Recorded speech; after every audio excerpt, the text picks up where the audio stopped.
Salut, on va parler de Donald Trump. Si Trump remporte le vote populaire, ce sera un gros problème pour les États-Unis.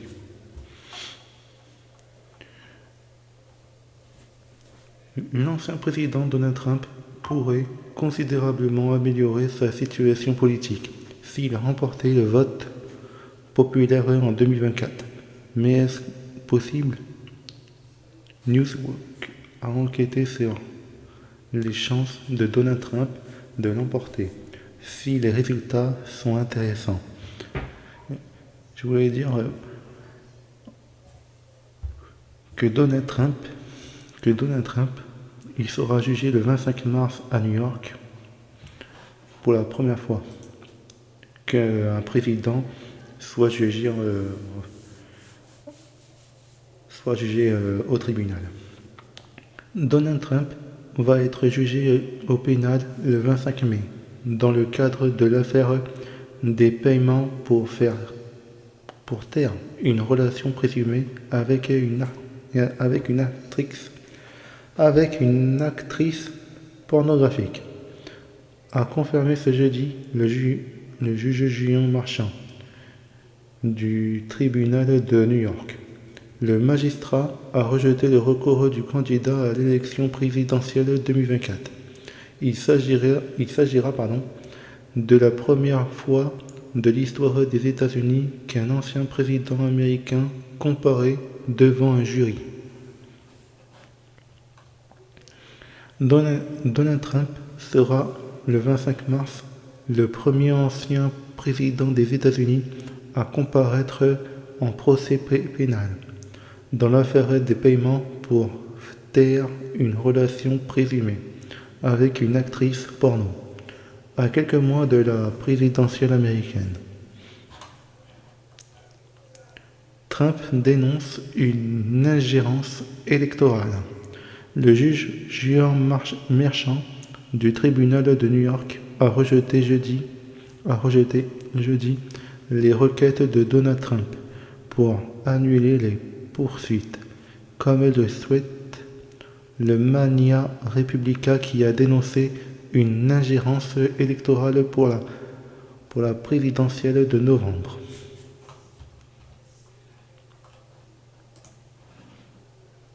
On va regarder la vidéo. Avec le procès de Trump, la campagne présidentielle américaine s'annonce brûlante.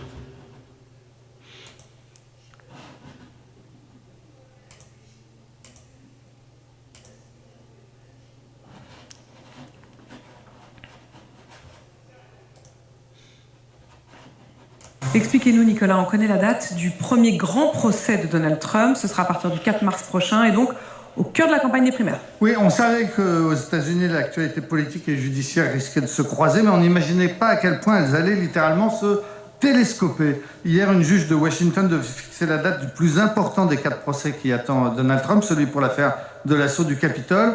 Le procureur voulait que le procès commence dès le 2 janvier prochain. La défense de Donald Trump affirmait que c'était impossible, que lire toutes les pièces du dossier d'ici janvier prochain, ça revenait à lire l'équivalent du roman Guerre et paix de Tolstoï, écoutez bien, 78 fois par jour. Pas gérable. Ça fait beaucoup. Les avocats de l'ancien président demandent donc un procès en 2026. La juge a tranché. Elle a choisi finalement la date du 4 mars prochain pour commencer ce procès à Washington. Et c'est donc pas n'importe quelle date? Et non, c'est un moment absolument crucial de la campagne puisqu'on sera à la veille du Super Tuesday, le Super Mardi, le jour où traditionnellement les élections primaires se jouent.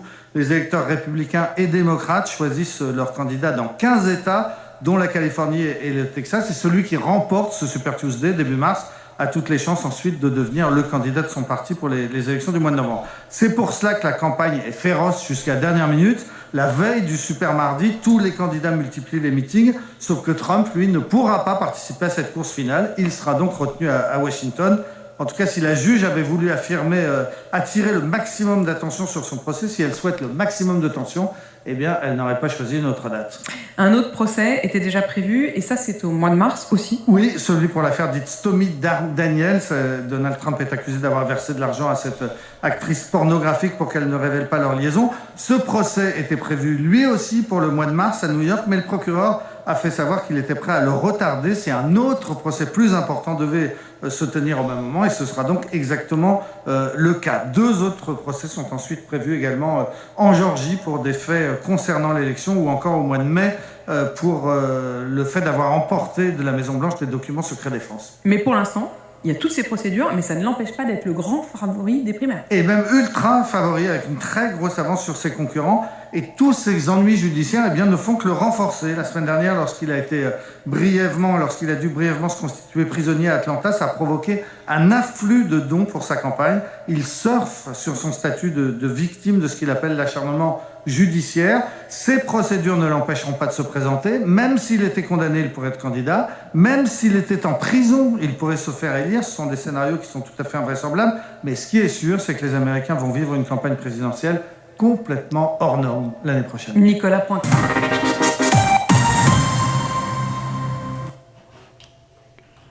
On va mettre BFM TV.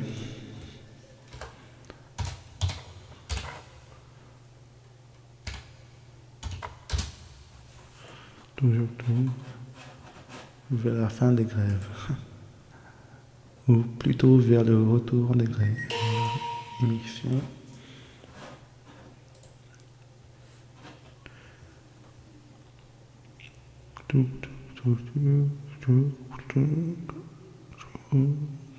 Non, j'ai baissé, non, c'est pas ça.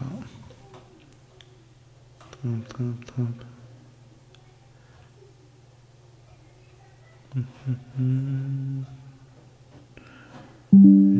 Je cherche.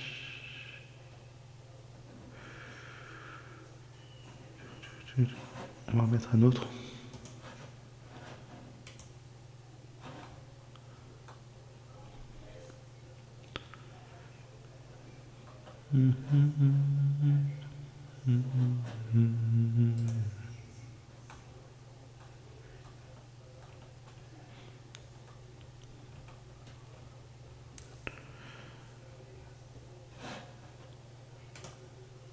Attendez, on va mettre un autre.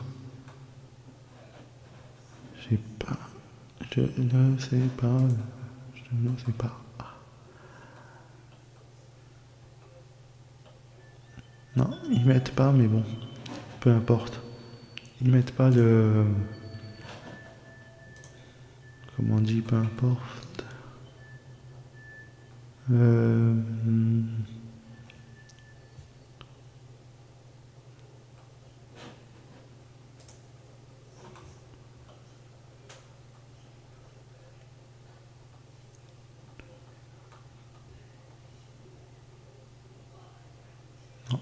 Non, ils mettent pas.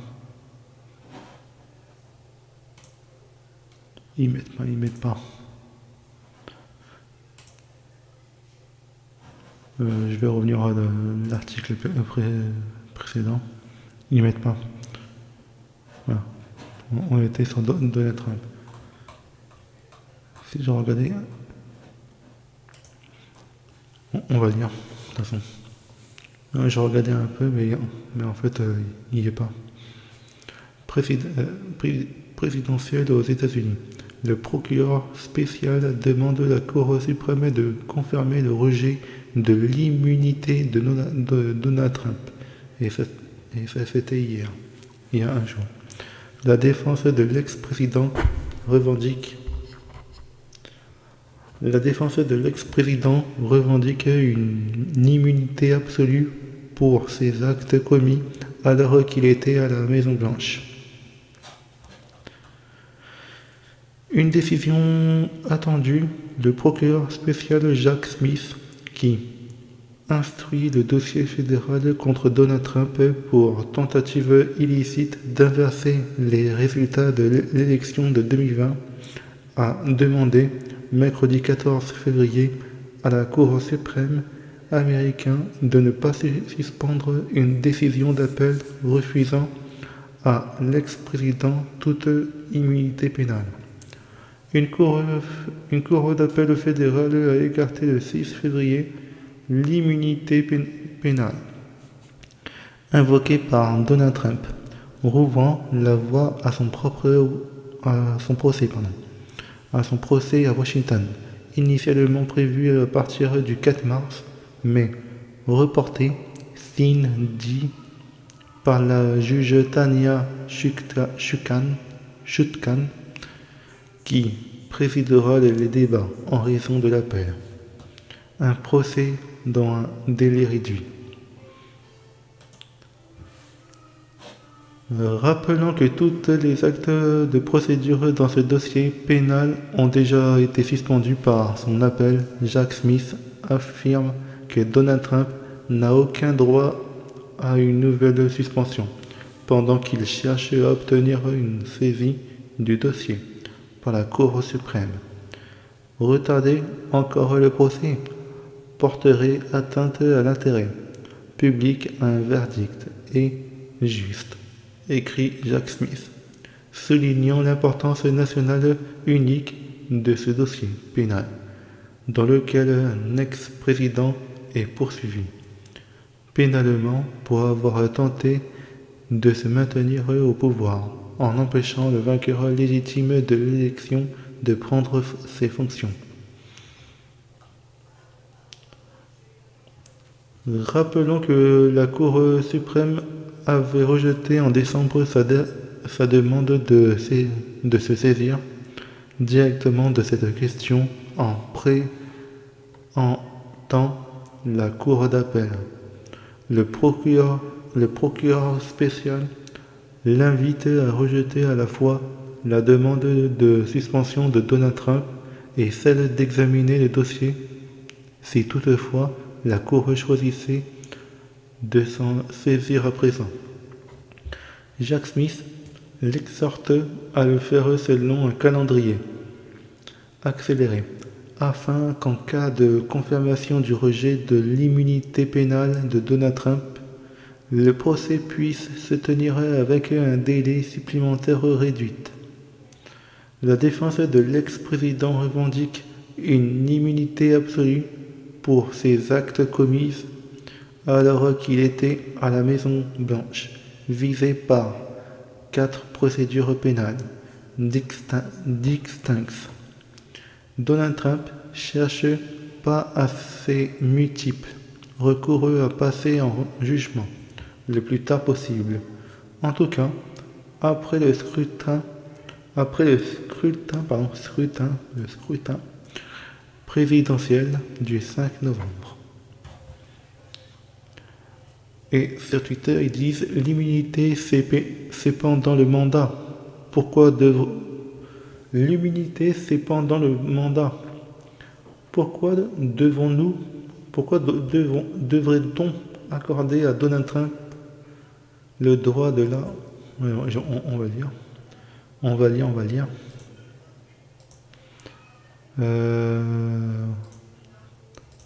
Afficher les 12 commentaires.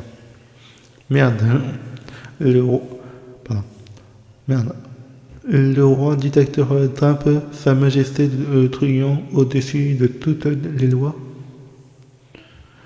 Ils sont plutôt simples, ces Américains. L'immunité, c'est pendant le mandat. Pourquoi devrait-on accorder à Donald le droit de la prolonger après? Et puis, il n'y a rien à se reprocher. Il n'a pas besoin de cette immunité, donc il s'acharne tant la réclamer. Un autre qui dit Domenico d'Avry. Décision attendue au procureur spécial, mais qui, de la Cour suprême, noyauté par Trump. Dites-moi dans les commentaires si ça vous plaît le débat. Mettez-moi des pouces. Mettez-moi des pouces. Abonnez-moi à ma chaîne YouTube, Twitch, TikTok. Et je vous dis à la prochaine.